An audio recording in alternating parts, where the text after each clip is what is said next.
Hi, I'm Pete Kramer with Pete Kramer Media. I'm here for Lights Up, the high school theater podcast, and I'm here with Deb Totita and Jerry Macera, two esteemed directors slash choreographers from across the Hudson Valley. Uh, Deb is the choreographer at Harrison High School, and Jerry is the director at Putnam Valley High School. I'll go. Welcome, guys. Great to see you. Great to be here. Thanks. Thanks for having us. Thanks for rushing home from rehearsal just to get here on the podcast. It's great to have you. I wanted to just by way of introduction, let me just go through your bios a little bit. Deb Totita is a choreographer. She's a choreographer right now for Les Mis at Harrison. She's a director of dance at Harrison High School and the recipient of 6 Metropolitan High School Theater Awards for outstanding choreography, including for last year's production of Mary Poppins. That rooftop scene, still, I'm telling you, amazing. Nationally, she was recognized by USA Today for her choreographic work in Rhinebeck High School's production of Thoroughly Modern Millie. She's performed roles in many dinner theater, off-Broadway, and regional theater productions, and has toured internationally with Regency Cruises as a member of their musical theater troupe. Deb holds a BA in dance and theater education and a master's in phys ed and sports pedagogy from Manhattanville College. Welcome, Deb. Hi, thanks for having me. Does that sound like you? I don't know. It feels like, I've been 15 years at Harrison, and it just feels like that bio just keeps circulating from year to year. It just feels older and older as I go, but there you go. It's fun. And Dr. Jerry Macera is joining us. He's directed the annual fall dramas and spring musicals at Putnam Valley High School. For how many years now, Jerry? Since they opened in 2000, so 26, 5. Wow. And he serves as teacher of chorus and theory of knowledge classes. Works as a psychotherapist at Psychology Partners Group in Chappaqua and served as musical director for several community and regional productions in New York, Connecticut, Pennsylvania, and Colorado. And he's now doing a show in Peekskill that's at MoCA. Yeah. MoCA? Museum of Contemporary Art there in Peekskill. Yeah. There's like a black box theater they have in the back. And it's based on the show that's up, right? So they kind of read the walls and write plays about it? I think what they've done is, they've taken different artistic interpretations and then created a show, basically. Yeah. And I'm directing one of the short stories, one of the short one acts, and then performing in a big monologue at the end of it. So it's exciting. It should be cool. Nice. Well, we heard it tonight to talk because we have a group chat that we do kind of for the directors and producers across the region. It's just a way kind of to swap problems, questions, and things like that. And one of the things that came up was really intriguing, and Jerry and Deb had great things to say, and I wanted to have other people hear that because it was important, I thought. And it was about the nature of feedback.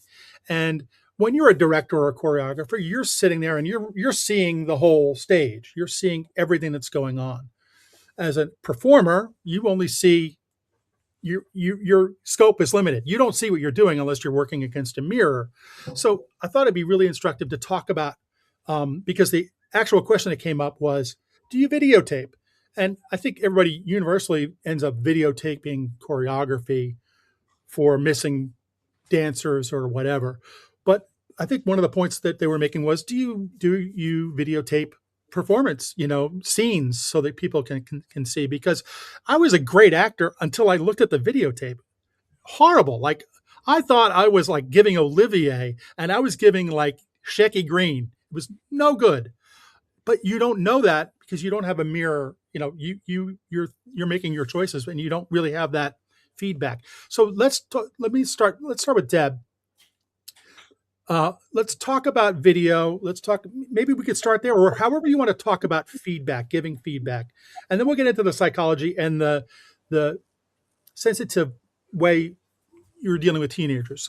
So Deb, why don't you start us off and talk a little bit about how you use video and how you give feedback?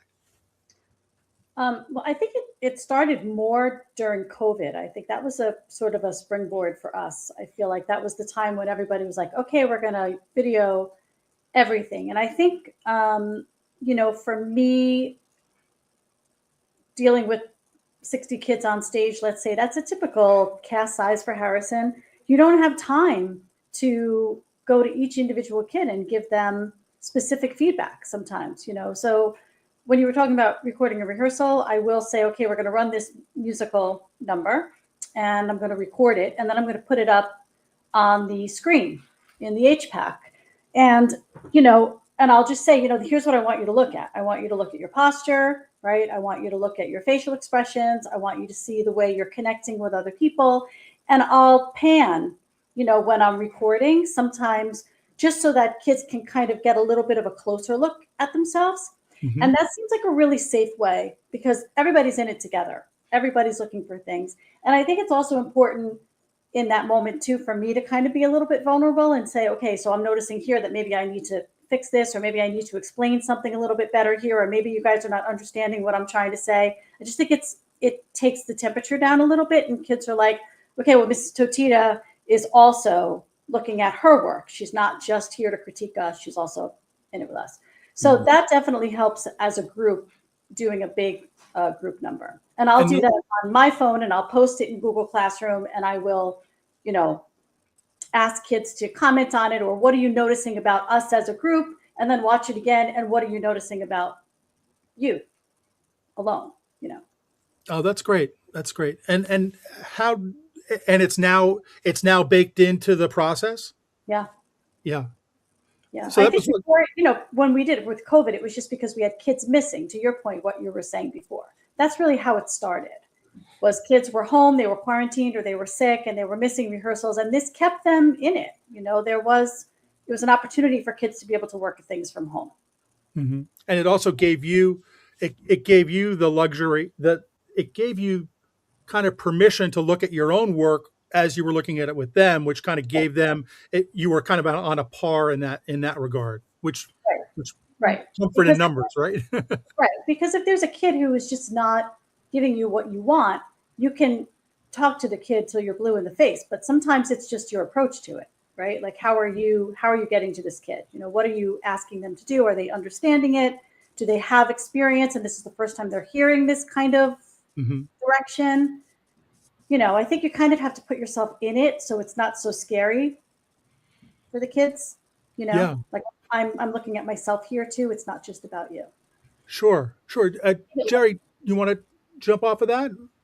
Sure. I mean, I think that's great. I would say that, and for us in Putnam Valley, the approach that we also record the kids I would say it's a less direct way of doing the feedback, because I don't specifically have them do it to say, look at this and let's critique what you're doing. It's more, it starts with the premise of just having the choreography there to, just as a review.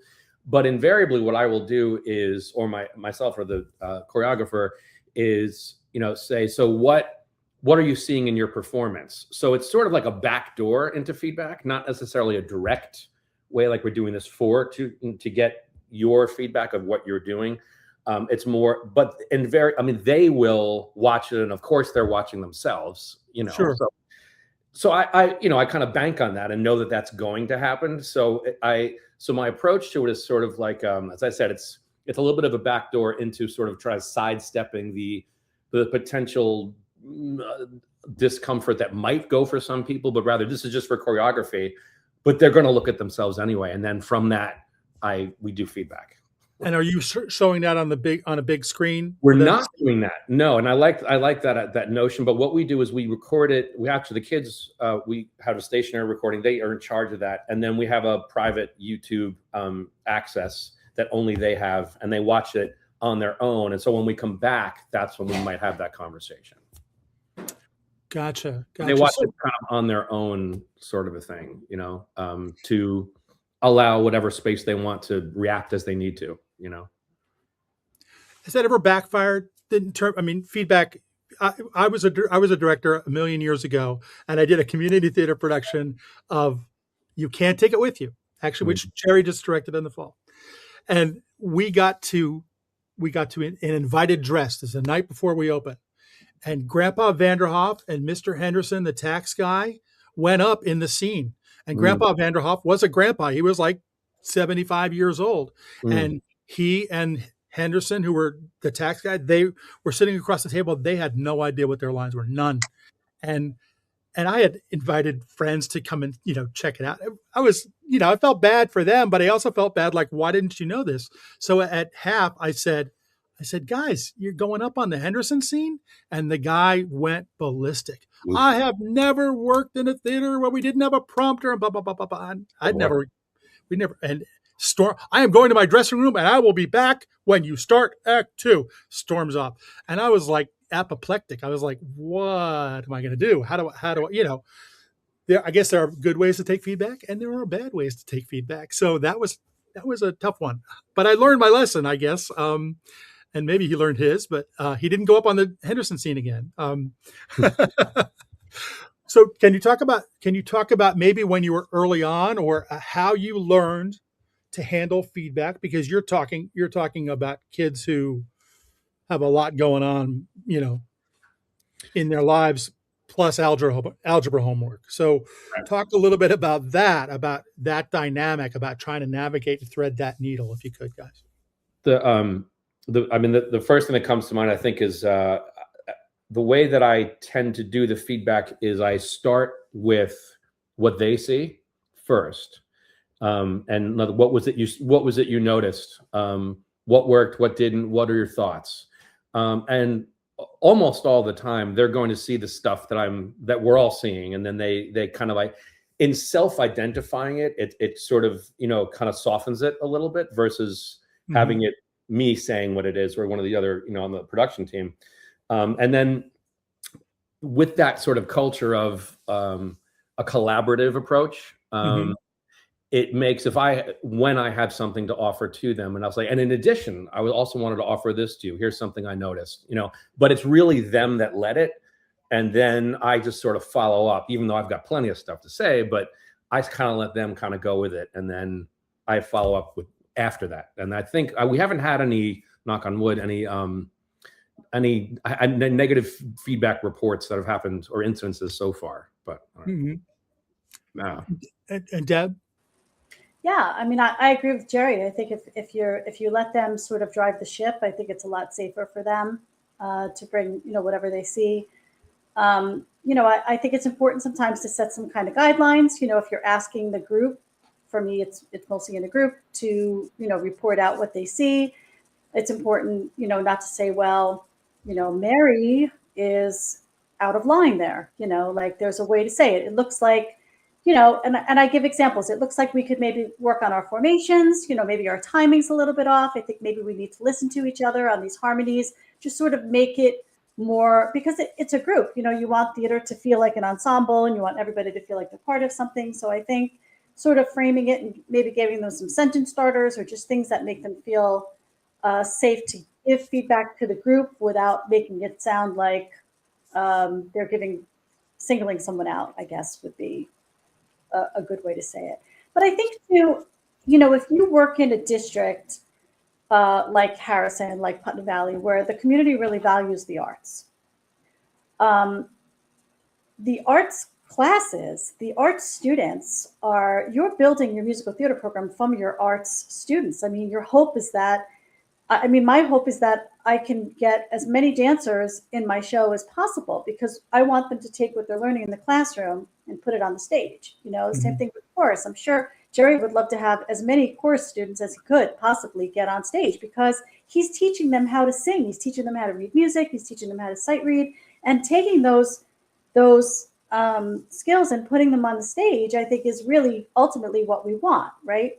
So if you are giving feedback in the classroom as a regular teacher, no matter what you're teaching, and you're an arts student used to getting that feedback in an appropriate way, either self-feedback or peer-to-peer or teacher-to-peer, teacher to student, then I think getting feedback in a musical setting is really just part of what you're already used to doing, and it feels comfortable. So I think that's part of our job too, as teachers, I think, to cultivate that kind of safe environment, so that when kids are coming to musical, they're like, oh, we do this in class and this is how we do it. And you're in class with me and we're used to sort of doing this, and then making it easy and free and that it comes with the territory, that the art of performance includes feedback because you want to improve, but it's on a almost like a professional level. It's like, this is what's the expectation is we're going to get better, and the only way we get better is through feedback. How often do you lean on your dance captains to police this, or to how does that dynamic work? Because dance captains are usually, the kids who are the dancers, and they know their stuff. They also, it's a reflection of them. As a dance captain, they want everybody to be up to par. Is there a little tough love there? I mean, it's so funny that I don't even have a dance captain for Les Mis, because there's literally no dancing. So when you say that, I'm missing a dance captain. That's why they're so miserable. They're not dancing, That's why. I do have, I have dance captains for most shows. And I think it depends on, how much dancing there is. I would never give a dance captain a choreography position. Like, I just wouldn't do that. That would be a separate thing where I would need to really consult the production team and say, how do we feel about this? Do we have a student who really would like to do this as part of a cast project, maybe for IB, or maybe for, something connected to college? But it's very rare that we would do that. Last year I did have an assistant choreographer, and so I would give her some ensemble people, and I would say, I want this in the front. I'm going to do this in the front, but could you possibly work on this section in the back? So I would choreograph it, and I would give it to Kara McGovern, was my assistant choreographer last year. She was amazing. She was very warm and very kind, and she was in my dance program, so she knew how to give appropriate feedback. She was also in chorus, so she was really a very well-rounded art kid, and just very kind. And so she would work with students, mostly freshmen, who were in the ensemble for the first time. And she would say, try it this way and let's go over these counts. And so that would be really what the dance captain would do. I would sometimes also send them, into the dance studio and say, go run this number. But it was never, they were never really in charge of anything other than just running what was already set and approved by the adults on the team. Gotcha. And the idea of, so like last year for Mary Poppins, like Step in Time, like a big number like that, there would be those were where there would be kids in the background that the second level or third level of kid who didn't have the experience but needed training up a little bit. Right. So their choreography was a little bit different. They weren't necessarily tap dancing, but maybe they were doing something with the brooms. Sure. But and I also, one of the other secrets that we have in Harrison is a lot of times we have two dance captains. So we'll have a technical dance captain, and that would be somebody who would run all the hard stuff. And then there would be another dance captain who would run more ensemble stuff. So all of the work is not just going on one student. And I think that seems to be a model in a lot of schools. I've noticed a lot of schools will have more than one dance captain because one kid just can't do everything. It's too much. Right. I saw Anything Goes at Mamaroneck last weekend. They had two dance captains, both kids from their performing arts curriculum, and but both could dance their faces off. It was amazing. But and they each took a different kind of aspect of that, I imagine. When you have two, I guess you can split them up. Jerry, talk a little bit about I'm gonna have you put your Dr. Jerry coat on here. Okay. Talk about the psychology involved in this, and I guess it's one thing to say, and it's the right thing to say, that the culture and the nature of the work demands that you take feedback, work with feedback, but then you also have a 15-year-old who's a sophomore who's done her youth theater thing, has been told she's fabulous all the way through, and now she's hearing, you really could work on that. That's how do you handle that sensitively, and how do you deal? I'm sure that there are tears and there's frustration, and how do you handle that? Yeah, no, it's a great question. I think probably the most significant common denominator in what can add to the success of feedback that kids can actually hear and utilize effectively without it causing too much harm or discomfort is trust in the process and in the people associated with the program.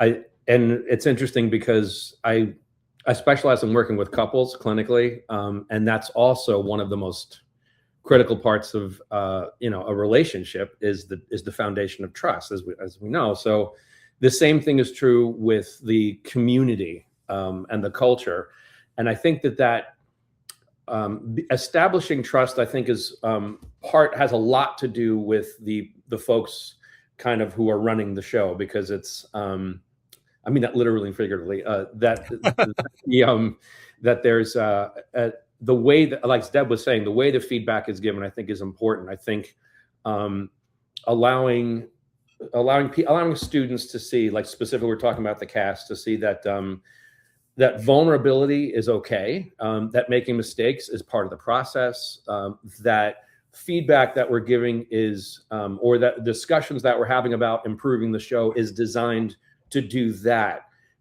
improve the show. It's not a personal sort of attack, or it's not something as on a personal criticism. It's how do we make this show better, and use that as the baby that we're trying to raise, right? That's kind of what it is, and with that, I think that the more the kids trust the process, I think it decreases the potential for unintended harm to occur, if that makes sense. Sure. You know what, Deb, you talked a little bit about COVID and how that was the unintended consequence was people got used to looking at video. You guys, everybody, I think universally, I've heard that it's taken a while to rebuild the culture after COVID. That there's been like lost years, there's been lost muscle memory. There was lost muscle memory and culture memory that people had to reestablish. And some programs are better at it than other. I hear from directors who say I still haven't gotten them back. Or we're still not where we were in 2020 or 2019. I want to get back there. The programs are building back up, but in terms of the culture, to talk a little bit about that, because that's really what you're talking about here, guys, is making sure that everybody meshes, everybody's on the same page, everybody gets it. When you lose a year and a half, really, to this, how much of a hit did you guys take, and how do you bring that back? I mean, it was a big hit for us, definitely for stamina. That was I think the biggest thing that Meg Test and I talked about was stamina. The kids couldn't make it through a 2-hour rehearsal. I couldn't make it through a 2-hour rehearsal. Jerry and I worked together for years, and he knows I could just keep going and dance rehearsal 4 or 5 hours. Like I after an hour and a half, I was like, we got to go. And I would lose them. And that was, I think, the biggest, and it wasn't just me, it was any adult in the building who was doing an arts related performance. The rehearsals all of it needed to be truncated. It was a very different experience. And I think, we lost a lot of kids because they went to work. Parents lost their jobs and kids went to work. They were like, I have to work after school now, because my mom is not working, or wow. They went to an activity that wasn't shut down during COVID, an outdoor soccer team or something like that. And then they just stuck with that. And so we took a hit that way. And I have to say that last year was probably the first year that I saw a little bit of pre-COVID.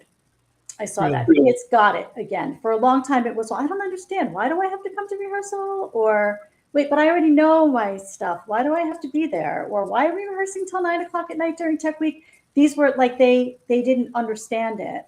Wow. Or they were from the middle school and missing 2 years and then coming in as a 10th or 11th grader and saying, wait, what? So it definitely changed. And it changed with my own daughter too. I mean, Jerry has her, she's at Putnam Valley High School and she's thank God, she wasn't really hit so much by the the stamina thing because she's a competitive dancer. So the dance thing never really shut down. It was like, drill, drill, drill. But she And her lost mother, some, plus her mother, yeah, stage mom and all of those things, all of those things. But the whole idea of, getting back into theater, I think definitely was something that she and her friends all kind of struggled with a little bit. Like, they didn't have that, it wasn't stamina. It was just retraining their brain to memorize lines, to rehearse, to sure. to keep that kind of thing. And even just the focus. For sure. For sure. And so, Jerry, same situation with you?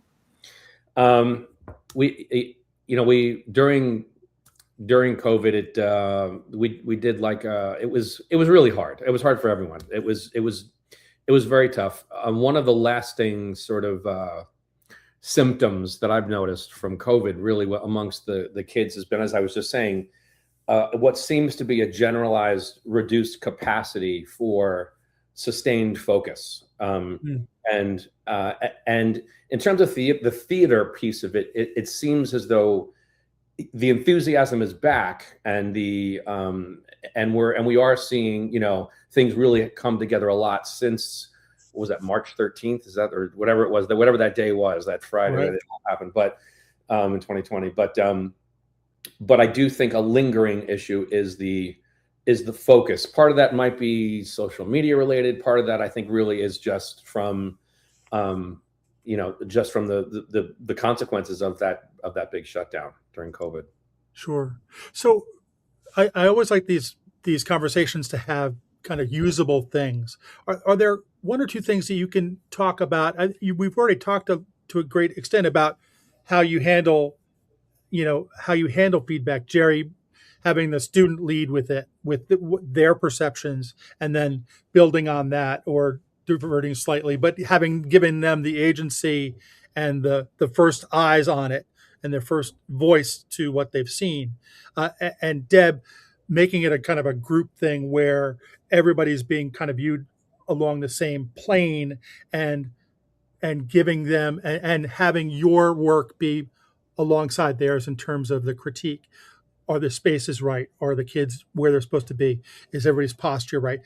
Kind of making it a sort of a group activity. And also the idea of using a student's phone, right? Did we talk about that? I think you had said that about using their phone to shoot their piece, and then having them be able to take that with them, which I thought was just great. Are there other takeaways that you guys can offer for choreographers or directors or people who are in this? I'm thinking of the first year teacher who's the warm body that the administrator found and said, "Oh, we don't have a director. We need a director. You're the director. And do you want tenure in 2 years?" That sort of thing. So think about that person. Think about the things you know now that you didn't know when you were first starting out, in terms of feedback, in terms of threading that needle with kids. Anything, any hope you can offer, any comfort? You got go ahead, Deb. Go ahead. No, go. I just, it's been a while since I was in those shoes, but I can recall. Yeah, I think I do think that it's helpful to have a conversation with the students to start at least getting initially an idea of what they would like, what they're comfortable with, and seeing how that conversation goes. How would you, asking questions like, how would you like to hear feedback? What's the medium, the method that you find most comfortable, and then also what doesn't work as well. Just to talk about those two different sides of it, and then try to almost collaborating in coming up with a plan about how you're going to then do that, and get buy-in from them right from the get-go, so that if it kind of falls apart, we can say, hey, we talked about this, and it seems like it might not be working in some ways. Let's see if we can tweak it. And then it's not a top-down conversation. It's a what are we going to do conversation. Does that make sense? Yeah, the we sounds like a good answer. Yeah. And also, I think the whole idea of just art as a process, like just growing as an artist, whoever you are, if you're a musician or you're an actor or you're a dancer. And so, maybe recording yourself, I mean, obviously a lot of our kids are thinking about going to college for musical theater. Right. And so what happens there is now you have to do self tapes, and then you have to learn this monologue, and you have to do that. And, that's you're really putting yourself out there for rejection. I mean, it's a scary thing for kids. It's scary for me. So imagine what it's like for a 15 or 16-year-old kid who is considering going to college for something like that. And so just the whole idea of art as a process, like let's do your monologue, let's do it in front of the mirror. Let's see what it looks like, or record yourself doing it. And then these are the things that you want to work on, right? Either I help you find them or you look at them, and let's record it again in a week. Work on it, record it again.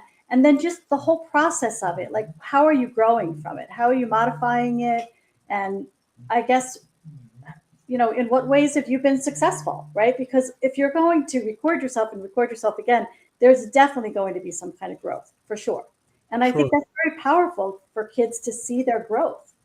It's hard when you're auditioning for, your high school show and you're not getting the part that you want. I mean, it happens to everyone. It happened to me. I'm sure it happened to Jerry. I mean, it happened to you, Peter, all of us. We've been in a situation where you don't get what you wanted. But I think what's even more important to understand is, how do I get better? Or why didn't I get that? Right? Like sometimes it's not even about your performance. It's about how tall or short you are, or whether you're a soprano or an alto. Sometimes there has to be growth. Like maybe you're not going to be able to sing this song today, but maybe you're going to be able to sing it in 3 months. So let's watch that process. And very often that happens through video or some type of recorded audio on your phone when you're singing, and you hear it and you're like, wow, I couldn't do this. Let me go back and listen to this 3 months ago and let me see what I'm doing now. It's really so important, I think, for that, for growth. And it sounds like both of you are saying is that you're dealing with the students as with respect, that there's a culture of respect that you're building, that you're respecting their perspective on it. You're respecting that the work that they have to do. That also comes with them showing up for rehearsal and them showing a level of respect to the process too. That's got to be. There's nothing. I can't imagine there's anything worse than looking up and seeing kids missing from rehearsal when you're 2 weeks out. but the idea of what you're saying is the respect for the process, so that you buy in. If you want to do this for a living, it's all about rigor and putting in the work and doing the work, and doing the work starts here. I think I featured 2 kids. Both of you had kids who I featured last year who were on Broadway or a tour or going out. Deb, you had Peter Neureuther, and Jerry, you knew Melanie Munitz from Henhud. And those are kids who are out there doing it. I mean, Peter's is now Marius, I think, on tour, and Melody's about to go out again in the Addams Family. Those kinds of kids are those are your stars. Those are your shining stars. Those are the ones you want to go, look, you can get there from here. You can do that, but it takes getting feedback. It takes coming for extra help. It takes all that. That's the process. That's how you get there, right? Yeah, absolutely. Yeah. And the safety that comes with it. I mean, I mean, we're all parents here, right? I mean, I don't know about you, but I wouldn't want my daughter or my son or anybody to go into a situation where they come out feeling worse than they did going in. I mean, it's all about the trust. I mean, I love that Jerry said that. It's about the trust. Like, do you trust the people who you're working with? Do you trust the people who are giving you the feedback? I think it's really important to have that. Mm-hmm. Yeah. Great. Agreed. Anything you guys would like to say in closing? Anything about the process, the feedback? You want to give me any feedback for how things went tonight? Anything you? I thought this is cool. I'm glad that I'm so glad you're doing this, because I think it's so great to have a place for people in high school theater to come to, like a common place. There's the there's the email group that we have, and I think this is just great. I'm so glad you're doing it. Good deal. Good deal. Well, thanks for making the time on it. After rehearsal, I'm sure you guys want to be kicking your feet up and not thinking about anything musical. You want to go into put on the gray noise or whatever. But we're thinking about February break. That's what we're all thinking about. Oh, that's right. You got a long weekend coming up. That's a good. Coming up. Are you off all next week, or are you just the? My wife is a teacher. She gets 2 days. 2 days. It's crazy. Oh. Well, thank you so much for taking the time. I want to say that I'm just going to put it in a shameless plug here. PeteKramerMedia.com is the website. We've got a merch store that's launching any minute now, as soon as I can post the video. And check out my Substack, PeteKramer.substack.com. That's where I do all my writing. That's where I put all the videos when I interview kids. When I go to visit schools, that's where all that content goes. It'll go on my Instagram at pkramer1, but PeteKramer.substack.com. If you want to subscribe, it's less than a latte a month, and I think it's worth probably 2 lattes. We might have to be up to 2 lattes, but. Maybe 1 cappuccino. But thank you so much for joining us, guys. Just hang on for just a second, and we have to do some technical stuff. But you guys can now hear when we sign off. You can see the outro, which is my favorite part. It's this little bumper at the end. So check this out. Thank you so much for being here. That was Lights Up, the high school theater podcast for this week.